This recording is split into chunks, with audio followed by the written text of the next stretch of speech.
नमस्कार किसान भाइयों, मैं हूं विकास और मिस्टी साइबर जोन में आपका स्वागत है। हम आज बात करेंगे किसान पंजीकरण के बारे में। किसान भाइयों, यदि आपका किसान संबंधित किसी भी प्रकार का लाभ लेना हो तो आपको किसान पंजीकरण का होना बहुत ही आवश्यक है। तो आज हम बताएंगे कि यदि आपका आधार कार्ड में मोबाइल नंबर लिंक नहीं है और आप किसान पंजीकरण कराना चाहते हैं तो आप कैसे कराएंगे, इसके बारे में। ऐसे तो आपका आधार कार्ड में यदि आपका मोबाइल नंबर लिंक है तो आप ओटीपी के माध्यम से किसान पंजीकरण कर लेते हो, लेकिन बहुत से ऐसे किसान भाई हैं जिनका आधार कार्ड में मोबाइल नंबर लिंक नहीं है, तो उनका पंजीकरण कैसे करते हैं, तो इस वीडियो में हम यही आपको बताएंगे। तो आइए वीडियो को शुरू करते हैं। वीडियो शुरू करने से पहले आपसे अनुरोध करेंगे कि यदि आप हमारे चैनल पे नए हैं तो हमारे चैनल को सब्सक्राइब कीजिए और बेल आइकन को प्रेस कीजिए ताकि आगे आने वाली वीडियो का नोटिफिकेशन सबसे पहले आपको मिले।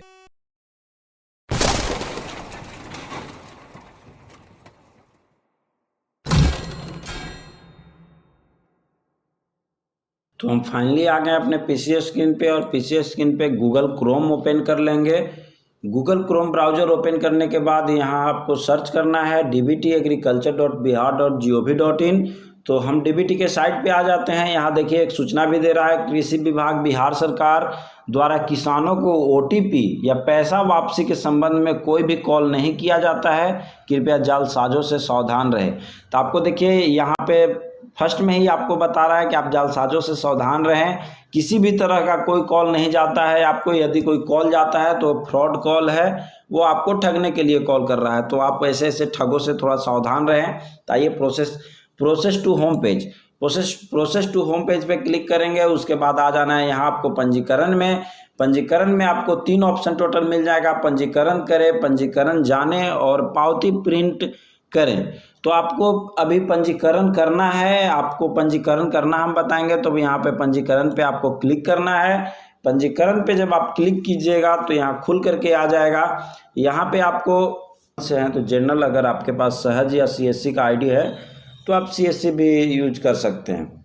यहाँ पे देखिए, अगर आपके आधार कार्ड मोबाइल नंबर से लिंक है तो ओटीपी से आप कर सकते हैं, नहीं तो फिंगरप्रिंट से। तो हम आज आपको फिंगरप्रिंट से बता रहे हैं। हमारे पास डिवाइस फिंगरप्रिंट का मार्पो अब अवेलेबल है, इसलिए मार्पो का दिखा रहा है। उसके बाद आधार नंबर डाल लेंगे और नाम आप वही डालिएगा जो आधार कार्ड में है। बहुत लोग गलती कर देते हैं, बाद में उनका पैसा आने में प्रॉब्लम होता है। उसके बाद स्टार्ट कैप्चर पे क्लिक करेंगे और ये देखिए मार्पो मेरा जल गया है, रेड कलर का ब्लिंक करेगा। उस पर फिंगरप्रिंट, आपको फिंगरप्रिंट कैप्चा हो गया। उसके बाद ऑथेंटिकेट करना है।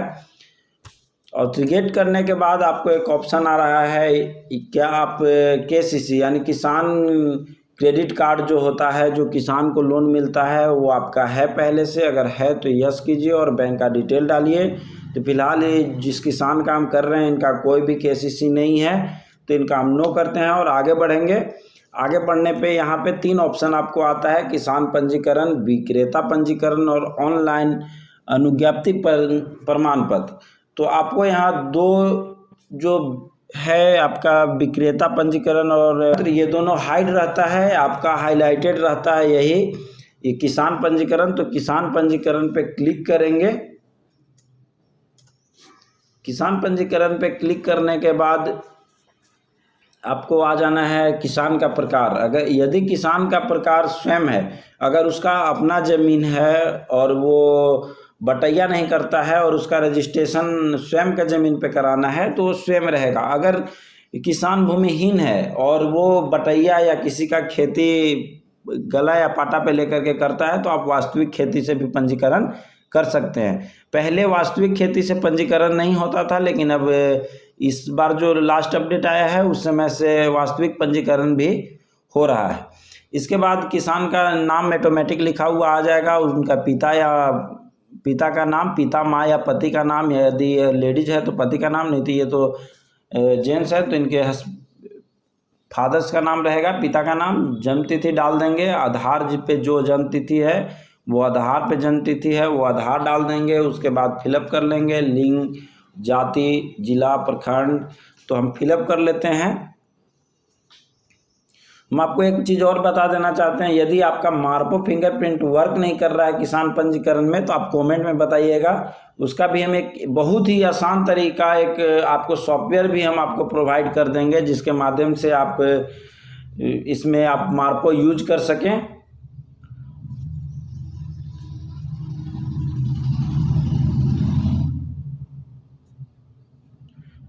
तो हम ग्राम और जो पंचायत और ये है वो डाल लिए हैं। आप जिला, प्रखंड और ग्राम पंचायत में कभी गलती नहीं करें, इसका सुधार नहीं है। अगर यदि आप गांव में कोई गलती हो जाता है, गांव कोई दूसरा सेलेक्ट हो जाता है तो गांव का सुधार है, लेकिन प्रखंड, जिला और ग्राम पंचायत यदि आपका गलत हो जाता है तो इसका कोई भी सुधार नहीं है।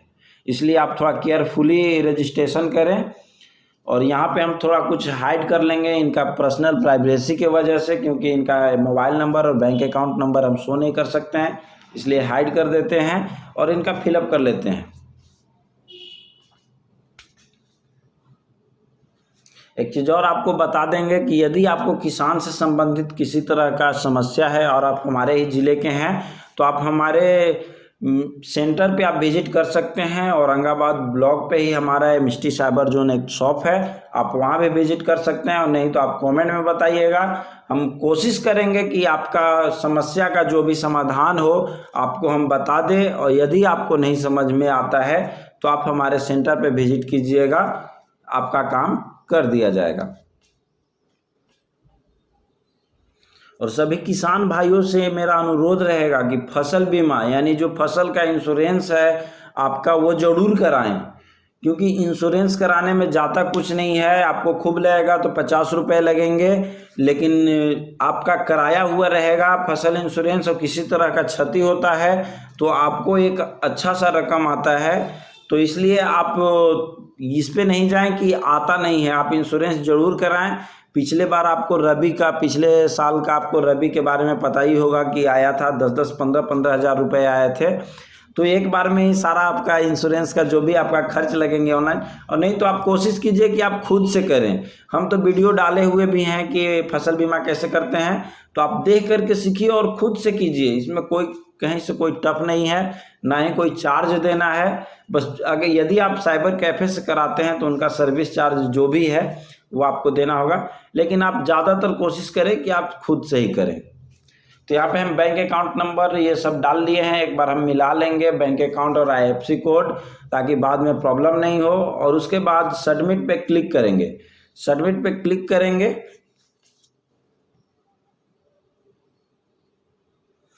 देखिए सबमिट करने के बाद यहाँ OTP आएगा जो आपके फ़ोन पे चला जाता है। तो आप OTP यहाँ डालिएगा, टोटल 6 अंकों का OTP होता है।